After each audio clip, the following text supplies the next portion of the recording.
ஆண்டவராகிய இயேசு கிறிஸ்துவின் நாமம் மகிமைப்படுவதாக. இந்த நாளிலும் கூட இந்த ஜெப கூட்டத்தில் நாம் கர்த்தருடைய வார்த்தையாய் தியானிக்க போகிறதான தலைப்பு குதிரைகளை நேசிப்பவன். குதிரைகளை நேசிப்பவனை குறித்து நாம் தியானம் செய்ய போகிறோம். இந்த வார்த்தையானது, இந்த செய்தியானது உங்கள் ஆவிக்குரிய வாழ்க்கைக்கு மிகவும் பயனுள்ளதாக இருக்கும் என்று நான் விசுவாசிக்கிறேன். கூர்ந்து கவனியுங்கள். ஆரம்பம் முதல் முடிவு வரை இந்த தேவ செய்தியை கேட்கும் பொழுது உங்கள் வாழ்க்கையில ஒரு மறுரூபத்தையும் உங்கள் வாழ்க்கையின் அனுபவத்தையும் கற்றுக்கொள்ள போகிறீர்கள். இந்த நாளிலும் இந்த குதிரையை நேசிப்பவன், வேதாகமம் யாரை குதிரை நேசிப்பவன் என்று சொல்லுகிறது என்றால் பிலிப்பை குறித்து சொல்லுகிறது. பிலிப்பு என்றால் குதிரைகளை நேசிப்பவன் என்று அர்த்தம். இந்த பிலிப்பு ஆண்டவராகிய இயேசுவுடைய அப்போஸ்தலனாய் இருந்த இந்த பிலிப்பு தன்னுடைய வாழ்க்கையில எப்படிப்பட்ட அனுபவங்களை கடந்து வந்தார். இவருடைய பேர் பாருங்க, பிலிப்பு. அந்த பேருக்கான அர்த்தம் குதிரைகளை நேசிப்பவன். பாருங்க, இவர் கிரேக்க தேசத்தை சார்ந்தவர், ஒரு ஊர் கிரேக்க தேசத்தை சார்ந்தவர். அப்ப இன்றைக்கு ஆண்டவர் உங்களை பார்த்து சொல்லுகிற ஒரு வார்த்தை, நீங்கள் குதிரைகளை நேசிப்பவர்களாய் அல்ல, இயேசுவை நேசிப்பவர்களாய் இருக்கும் பொழுது உங்கள் வாழ்க்கையில சகலமும் நன்மைக்கு ஏதுவாகவே நடக்கும். ஒரு சில மனிதர்கள் இன்றைக்கு உலகபூர்வமாய் வாழ்கிறார்கள், கிறிஸ்துவுக்கு ஒத்த வேஷம் தரிக்கிறார்கள். இப்ப எப்படி இருக்கு, நான் இது உதாரணமா உங்களுக்கு சொல்றேன் பாருங்க. எப்படின்னா, ஒரு திருச்சபைக்கு வரும்போது ஜெபம் பண்ணிக்கோங்க, என் கடவுளுடைய வார்த்தையை சொல்லுங்க அப்படி கேட்பாங்க. ஆனா பார்த்தோன்னா அவங்களுடைய மறைமுகமான ஒரு வாழ்க்கை கிறிஸ்துவை சார்ந்ததா இருக்காது, உலகத்தை சார்ந்ததா இருக்கும். அந்த நேரத்தில் தற்காலிகமான தீர்வை தேடுகிறவர்கள் இவர்கள் தான் உலகபூர்வமாய் வாழ்பவர்கள், மாம்ச மனிதர்கள் என்று சொல்லலாம். இந்த குதிரை எதற்கு அடையாளமாக இருக்கிறது என்றால், இந்த குதிரையை நேசிப்பவன் என்று சொல்லக்கூடிய வார்த்தைக்கு எது அடையாளமாக இருக்கிறது என்றால், உலகத்தை சார்ந்து மாம்சத்தை நேசித்து வாழ்பவர்களுக்கு கொடுக்கப்படுகிற பெயர் தான் குதிரைகளை நேசிப்பவன். ஆனா பாருங்க, இந்த குதிரைகள் பேர் தான் பிலிப்பு, குதிரையை நேசிப்பவன். ஆனால் இவனுடைய வாழ்க்கையில இயேசுவே நேசராய் இருந்தார், இயேசுவே அன்புக்குரியவராய் இருந்தார். இந்த குதிரைகளை குறித்து ஏன் இந்த குதிரைகளை ஒப்பிட்டு ஏன் சொல்லப்பட்டிருக்கிறது என்பதை குறித்து நாம் தியானிக்க போகிறோம். ஏசாயா 31ஆம் அதிகாரம் 3ஆம் வசனம் நான் சுருக்கமாய் சொல்லிக் கொண்டிருக்கிறேன். குதிரைகள் ஆவியில் அல்ல மாம்சம் தானே. அப்ப பாருங்க, மாம்ச மனிதனாய் இருந்த இந்த பிலிப்பு ஆவிக்குரிய மனிதனாய் மாறுகிறான். அப்ப இந்த குதிரைகளுக்குள் ஆவி இல்லை என்று சொல்லப்பட்டிருக்கிறது. ஒரு காலத்துல நாமும் எப்படித்தான் இயேசு கிறிஸ்துவின் பரிசுத்த ஆவி இல்லாத ஒரு வாழ்க்கை, இயேசு இல்லாத ஒரு வாழ்க்கை, அவருடைய ரட்சிப்பை அனுபவிக்க முடியாத ஒரு வாழ்க்கை, அப்படி இருந்தவர்களுக்கு கொடுக்கப்படுகிற பேர் தான் குதிரைகளை நேசிப்பவன். அப்ப இன்றைக்கு சொல்லுங்க, நான் குதிரையை நேசிப்பவனா இல்லை இயேசுவை நேசிப்பவனா? உலகத்தை நேசிப்பவனா இயேசுவை நேசிப்பவனா? என்னுடைய சொந்த மாம்சத்தை நேசிப்பவனா அல்லது அதற்கு மேலாக என்னை உண்டாக்கின இயேசுவை நேசிப்பவனா? அப்ப பாருங்க, முதலாவது குதிரைகளுக்குள் ஆவி இல்லை. அப்ப இது எதை காண்பிக்கிறது? உலக மனிதனாய், மாம்ச மனிதனாய் வாழ்வதை காண்பிக்கிறது. இரண்டாவது, சங்கீதம் 147:10 இப்படியாய் சொல்லப்பட்டிருக்க, அவர் குதிரையின் பலத்தில் விருப்பமாயிரார். இந்த குதிரை உலகபூர்வமான பலனை காண்பிக்கிறது. உலகபூர்வமான காரியங்களை சமாளிக்கக்கூடிய பலன் எனக்குள் இருக்கிறது என்ற ஒரு எண்ணம் வரும்பொழுது நாம் குதிரைகளை நேசிக்கிறவர்களாய் மாறிவிடுகிறோம். பாருங்க, இவர்கள் மாம்ச பலத்தை சார்ந்து வாழ்வார்கள். இப்ப ஆவிக்குரியவர்கள் என்ன பண்ணுவார்கள்? ஒரு பிரச்சனை போது ஜபம் பண்ணுவாங்க. ஆனா மாம்ச மனிதர்கள் என்ன பண்ணுவாங்க? பிரச்சனை போது மாமிசத்துல என்ன பண்ணுவாங்க? அதற்கான தீர்வை தேடுவார்கள். இயேசு அவ்வளவு அடி அடிச்சாங்க, அவ்வளவு பாடுகள், அவ்வளவு பேசினாங்க, திட்டினாங்க. அவர் என்ன பண்ணல? மாம்சத்துல அவர் செயல்படவே இல்லை. அதை தன் சரீரத்தில் ஏற்றுக்கிட்டார், ஆவியிலே அதை நியாயம் தீர்த்து விட்டார். அப்ப ரெண்டாவது பாருங்க, இந்த குதிரையுடைய பலம், இந்த பலன் நமக்குள்ள இருக்கக்கூடாது, உலகபூர்வமான பலன் இருக்கக்கூடாது. அப்படி இருந்தால் நமக்கு ஆண்டவர் கொடுக்கிற பேர் என்ன? குதிரையை நேசிப்பவன். இயேசுவையே பலனாய் கொண்டு வாழ வேண்டும். அவரே என் பலனாய் இருக்கிறார் என்று விசுவாசிக்கும் பொழுது நாம் ஆவிக்குரியவர்களாய் இருப்போம். மூன்றாவது காரியம், சங்கீதம் 33:17 ரட்சிக்கிறதற்கு குதிரை விருதா. அதாவது குதிரைகள், மாம்சத்தினால ஒரு மனிதனுக்கு ரட்சிப்பு வராது, ரட்சிப்பு கர்த்தரால் வரும். அப்ப குதிரையை நேசிப்பவன் என்றால், என் மாமிசம் என்னை பாதுகாக்கும், என் மாமிசம் என்னை ஆசீர்வதிக்கும், அந்த எண்ணத்துக்குள்ள போயிடுது. இதுதான் குதிரையை நேசிப்பவன். அப்ப இன்றைக்கு நாம் குதிரையை நேசிக்கிறோமா அல்லது இயேசுவை நேசிக்கிறோமா? பாருங்க, எபிரேயர் 6ஆம் அதிகாரம் 9ஆம் வசனத்துல கூட, நன்மையானவைகளும் ரட்சிப்புக்குரியமான காரியங்கள் உங்களிடத்தில் உண்டாயிருக்கிறது என்று நம்பி இருக்கிறேன். அப்ப பாருங்க, நன்மையான காரியம் ரட்சிப்புக்கு ஏதுவான காரியம். அப்ப இந்த உலகத்தை நேசிப்பவன், அதாவது இந்த குதிரையின் சுபாவம் உடையவன் என்ன பண்ண முடியாது? தன்னை ரட்சிப்புக்குள்ளாக நடத்த முடியாது.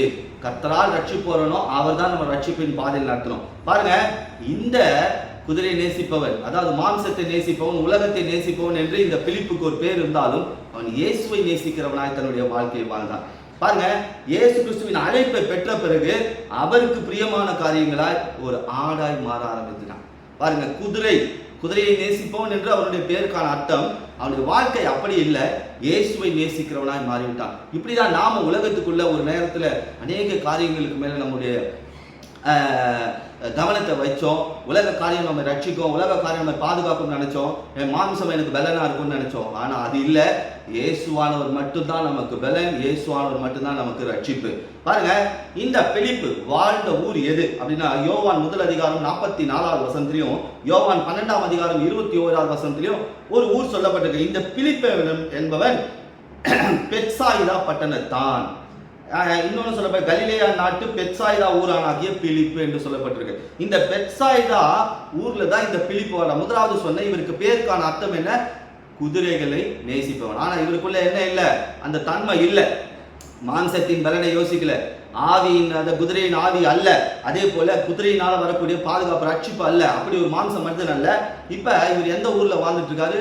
பெத்சாயிதா. ஆனா இந்த ஊரை பார்த்துதான் இயேசு சொன்னாரு, பெத்சாயிதாவே உனக்கு ஐயோ, ஐயோ என்கின்ற ஒரு வாழ்க்கை, ஐயோ என்கின்ற இடத்துல இருக்கிறான். ஆனா இயேசுக்குள்ள தன்னுடைய வாழ்க்கையை வாழ்ந்து கொண்டு இருக்கிறான். பாருங்க, இப்ப நம்மை பார்த்து ஆண்டவர் ஐயோ சொன்னார்னா எப்படி இருக்கும்? அப்படிப்பட்ட ஒரு காரியம். ஆனா பாருங்க, இவருக்குள் ஐயோ என்கின்ற தன்மை இல்லை. இந்த பிலிப்புக்குள் இந்த குதிரையை நேசிக்கிற தன்மை இல்லை. ஐயோ எனக்குடைய ஒரு வாக்கியம். ஐயோ அப்படின்னா என்ன அர்த்தம்? இயேசு கிறிஸ்து எதையெல்லாம் ஐயோ என்று சொன்னார் என்றால், மத்தேயு 11ஆம் அதிகாரம் 21வது வசனத்துல கேராசினே பெத்சாயிதாவே உனக்கு ஐயோ. இந்த 2 பட்டணங்களுக்கு ஐயோ சொல்றார். ஏன்னா இவர்கள் இயேசுவை விசுவாசிக்கவில்லை, மனம் திரும்பவில்லை, பாவத்தை விட்டு தங்களுடைய வாழ்க்கை பிரித்தெடுக்கப்படல, தங்களை தாழ்த்தவில்லை, தேவனுக்கு பிரியமான காரியங்களை செய்யல. அப்ப யாருக்கு ஐயோன்ற வார்த்தை வருதுன்னா, விசுவாசம் இல்லாத, மனம் திரும்புதம் இல்லாம, தேவனுக்கு பிரியமான காரியம் செய்யாதவர்களுக்கு ஆண்டவர் கொடுக்கிற ஒரு வார்த்தை ஐயோ. ஆனா பாருங்க, இந்த பிலிப்பு ஆண்டவருக்காக ஊழியம் செய்து ஆண்டவருக்காக வாழ்க்கை வாழ்ந்தவன். ஆனா அவன் வசிக்கிற ஊர் எது? ஐயோன்னு சொல்லக்கூடிய இடத்துல இருக்கான். நாம் ஐயோன்னு சொல்லக்கூடிய இடத்துல இருந்தாலும் நாம் இயேசுவை பிரியப்படுத்துகிறவர்களா இருக்கணும், அவரை மகிமைப்படுத்துகிறவர்களா இருக்கணும், அவரை உயர்த்துகிறவர்களா இருக்கணும். அப்ப நான் இயேசு கிறிஸ்துக்குள்ள எப்படி இருக்கேன்? ரட்சிக்கப்பட்டு பாதுகாக்கப்பட்டு அவருடைய ஆவியினால அவருடைய பலத்தினால நிரப்பப்பட்டவனா இருக்கு. பாருங்க, 2வது மத்தேயு 18ஆம் அதிகாரம் 7ஆம் வசனத்துல கூட இடரல்களின் நிமித்தம் உலகத்திற்கு ஐயோ. அப்ப யாரெல்லாம் இடரல் உண்டு பண்றாங்களோ அவங்களுக்கெல்லாம் ஐயோன்ற வார்த்தை காத்திருக்கு. பாருங்க, பிலிப்பு இப்படிப்பட்ட ஊர்ல தான் இருக்கிறாரு. ஆனா பிலிப்பால யாருக்கும் என்ன நடக்கல? இடரல் உண்டாகல. அப்ப நாம ஒருத்தருக்கு இடரல் உண்டாக்குனா நமக்கு ஒரு வார்த்தை காத்திருக்கு இயேசுவினிடத்துல இருந்து, ஐயோ. நாம எப்படி இருக்கிறோம்? குதிரைகளை நேசிப்பவர்களா இருக்கிறோமா, இல்ல ஐயோ என்கின்ற ஒரு வாழ்க்கையை வாழ்ந்து கொண்டு இருக்கிறோமா? பாருங்க, 2 காரியத்துக்கு ஐயோ சொன்னார். யாருக்கு சொன்னார்? விசுவாசம் இல்லாதவர்களுக்கு, தாழ்மை இல்லாதவர்களுக்கு, மனம் திரும்பாதவர்களுக்கு, அதே போல தேவனுக்கு பிரியம் இல்லாத காரியம் செய்வதற்கு, கர்த்தருக்கு பயப்படாதவர்களுக்கு ஐயோ. 2வது ஒரு காரியத்தை சொன்னாரு. என்ன சொன்னாரு? இடரல் உண்டாக்குகிறவர்கள். யாரெல்லாம் இடரல் உண்டாக்குறார்களோ, உங்கள் நிமித்தம் யாருக்காவது இடரல் உண்டானால் உங்களுக்கு ஐயோ என்ற வார்த்தை காத்து. அப்ப பிலிப்பு ஐயோ என்கின்ற ஒரு வாழ்க்கை வாழ. 3வது மத்தேயு 23ஆம் அதிகாரம் 16வது வசனத்துல குருடரான வழிகாட்டியே உங்களுக்கு ஐயோ. பாருங்க, குருடராக வழிகாட்டுறவங்களாம். இவர்கள் குருடர்களா இருக்கிறாங்க, இவர்கள் வழிகாட்டுறாங்கன்னா எல்லாரும் சேர்ந்து பள்ளத்துல விழ வேண்டியதுதான். குருடர்களா இருக்கிறாங்க. பாருங்க, அப்ப ஒரு குடும்பத்துல தாய் தகப்பன் குருடரா இருக்கிறா, பிள்ளைகள் எப்படி வழி நடத்த முடியும்? அந்த பிள்ளைகளும் குருடான வழியில தான் போவாங்க. அதுதான் ஆண்டவராக இயேசுவானவர் சொன்னார், உங்களுக்கு பிரகாசமுள்ள மனக்கண்களை தந்திருக்கு. அப்ப நம்முடைய மனக்கண்கள் பிரகாசமா இருக்கணும், நம்முடைய மனக்கண்கள் குருடா இருக்கக்கூடாது. அப்ப பாருங்க, இந்த பிலிப்பு குதிரையை நேசிப்பவன் பேருடைய அர்த்தம், வாழ்ந்த இடம் ஐயோ. ஆனா இவருக்குள்ள என்ன இல்ல? அந்த ஐயோ என்கின்ற தன்மை இல்லை. 3வது காரியம், மத்தேயு 26ஆம் அதிகாரம் 44 வசனத்துல எந்த மனுஷனால் மனுஷகுமாரன் காட்டி கொடுக்கப்படுகிறாரோ அந்த மனுஷனுக்கு ஐயோ. காட்டி கொடுக்கிறவனுக்கு ஐயோ. இத பாருங்க, இது யாரை குறித்து சொல்லப்பட்ட ஒரு வார்த்தை? யூதாசை குறித்து சொல்லப்பட்ட ஒரு வார்த்தை. நாம எப்படி இருக்கிறோம்? இயேசுவின் பக்கத்துல பிலிப்பா இருக்கிறோமா அல்லது யூதாசா இருக்கிறோமா? இயேசுவுக்கு பிரியமானவரா இருக்கிறோமா அல்லது அதாவது காட்டி கொடுக்கிறவர்களா இருக்கிறோமா? பாருங்க, இதுதான். இப்ப இந்த பெத்சாயிதா பட்டணத்துல பிறந்த பிலிப்பு குதிரையை நேசிப்பவன் என்ற அர்த்தம் கொண்ட பெயர். ஆனால் இந்த பிலிப்புடைய வாழ்க்கை இயேசு கிறிஸ்துவுக்குள் ஒரு பிரகாசமான ஒரு வாழ்க்கையாய் மாறினது. நம்மையும் ஆண்டவர் அழைத்திருக்கிறார். உலகத்திலிருந்து, உலக பலத்திலிருந்து, உலக பாவத்திலிருந்து, உலக சாபத்திலிருந்து, உலக தருத்திரத்திலிருந்து நம்மை அழைத்து மீட்டு தன்னுடைய சொந்த ரத்தத்தினால் கழுவி நம்மை ராஜாக்களாய் உண்டு பண்ணி வைத்திருக்கிறார். அப்படிப்பட்ட ஒரு வாழ்க்கை தான். நான் இருக்கிற இடம் முக்கியம் இல்லை, என்னுடைய பேருக்கான அர்த்தம் முக்கியம் இல்லை, என்னுடைய வாழ்க்கை மிகச்சிறந்ததா இருக்கிறது. அது இயேசுவின் நாமத்தால் மாற்றப்பட்டிருக்கிறது என்று விசுவாசிக்கணும். அப்படிதான் பிலிப்புடைய வாழ்க்கை. பாருங்க, இயேசுவானவர் பிலிப்பை முதலாக பார்க்கும்போது ஒரு வார்த்தையை சொல்றாரு, என்னை பின்பற்றி வா. நீ குதிரையை நேசிப்பவன் அல்ல, உலகத்தை நேசிப்பவன் அல்ல, உலகத்தின் ஆவியை நேசிப்பவன் அல்ல, உனக்குள்ள உன்னுடைய பலன் அல்ல, ஐயோ என்கின்ற வாழ்க்கை இல்லை. ஆனா இப்ப நீ என்னை பின்பற்றி வா. பிலிப்பை பார்த்து ஒரு வார்த்தை சொன்னார். யோவான் 1:43 இயேசு பிலிப்பை கண்டு நீ எனக்கு பின்னென்று வா என்றார். பாருங்க, நம்ம அனைவரையும் ஆண்டவர் இப்படிதான் அழைச்சிருக்கிறார். என்னை பின்பற்றி வாங்க, என்னுடைய வார்த்தையை கேளுங்க, என்னுடைய பாதையில் நடங்க. உங்கள் வாழ்க்கையில மேடுகள் வந்தாலும் அதை சமவெளியாய் ஆண்டவர் மாற்றுவார். பள்ளங்கள் வந்தாலும் அந்த பள்ளங்களை நிரப்புவார். வியாதியின் தாக்குதல் வந்தாலும் அது வழிவிலக்கி பாதுகாப்பார். சத்துருக்களின் பொல்லாத வல்லமைகள் வந்தாலும் அதிலிருந்து உங்களை விடுவிப்பார். இயேசுவை பின்பற்றி வரும்பொழுது வாழ்க்கை பிரகாசமாக இருக்கும். இந்த பிலிப்பு இயேசுவை பின்பற்றுகிறார். இந்த பிலிப்பின் சுபாவம் பாருங்க. நாத்தான்வேலுக்கு சொல்றாரு, இயேசு எப்படிப்பட்டவர்னு கேட்கும்போது நீ வந்து பாரு. இன்னைக்கு எத்தனை பேர் சொல்றோம், என் சபைக்கு வந்து பாருங்க, எங்க ஜப கூட்டத்துக்கு வந்து பாருங்க, எங்க ஆராதனைக்கு வந்து பாருங்க, எங்க கடவுளுடைய வார்த்தையை வந்து கேட்டு பாருங்க. எத்தனை பேர் சொல்ல முடியும்? அப்படி சொல்லுகிறவர்களாய் நீங்கள் இருந்தால் நீங்கள் தான் இயேசுவின் பார்வையில பிலிப்பாய் இருக்கிறீர்கள். யோவான் 1:45 பிலிப்பு நாத்தான்வேலை கண்டு நியாயப்பிரமாணத்திலே மோசேயும் தீர்க்கதரிசிகளும் எழுதி இருக்கிறவரை கண்டோம். அவர் யோசேபின் குமாரனும் நாசரேத்துமாகிய இயேசுவே என்றார். பாருங்க, சுவிசேஷத்தை எவ்வளவு அருமையா சொல்றாரு பாருங்க. பேரு பார்த்தானா குதிரையை நேசிப்பேன், இருக்கிற ஊர் ஐயோ. ஆனா இயேசுவை பின்பற்ற ஆரம்பித்த பிறகு கிறிஸ்துவின் அன்பை குறித்து, கிறிஸ்துவின் சுவிசேஷத்தை குறித்து, அவருடைய தெய்வீக மகிமையை குறித்து அடுத்தவர்களுக்கு சுவிசேஷமாய் சொல்றான், சாட்சி கொடுக்கிறான். யோவான் 1:46 அதற்கு நாத்தான்வேல், நாசரேத்திலிருந்து யாதொரு நன்மை உண்டாகுமோ என்றான். அதற்கு பிலிப்பு, வந்து பார் என்றான். இன்றைக்கு ஆண்டவர் உங்களை பார்த்து சொல்லுகிற ஒரு வார்த்தை, நீங்கள் தேவ சமூகத்திற்கு வந்து பாருங்கள், கர்த்தருடைய வார்த்தையை கேட்டு பாருங்கள், அவரை நோக்கி ஜெபித்து பாருங்கள், உங்கள் வாழ்க்கை மாறும். உங்கள் வாழ்க்கை ஐயோ என்ற சூழ்நிலையில் இருந்தாலும் சரி, நீங்கள் உலகபூர்வமாய் நேசிக்கிறவர், இவன் உலகபூர்வமாய் வாழ்கிறவன் என்று உலக மனிதர்கள் உங்களை குறித்து சாட்சிகள் கொடுத்தாலும் சரி, ஆனால் இயேசுவானவரை வந்து பார் என்று இந்த வார்த்தையோடு நீங்கள் விசுவாசிக்கும் பொழுது, இயேசுவை வந்து பார்த்தவர்கள் வெட்கப்பட்டதில்லை, இயேசுவை நோக்கி பார்த்தவர்கள் அவமானம் அடைந்ததில்லை, அவரை நோக்கி கூப்பிட்டவர்களுக்கு அவர் பதில் கொடுக்கிறவராக இருக்கிறார். இது வந்து பாருங்க. இப்படிதான் நாம நம்முடைய வாழ்க்கை இருக்கணும்.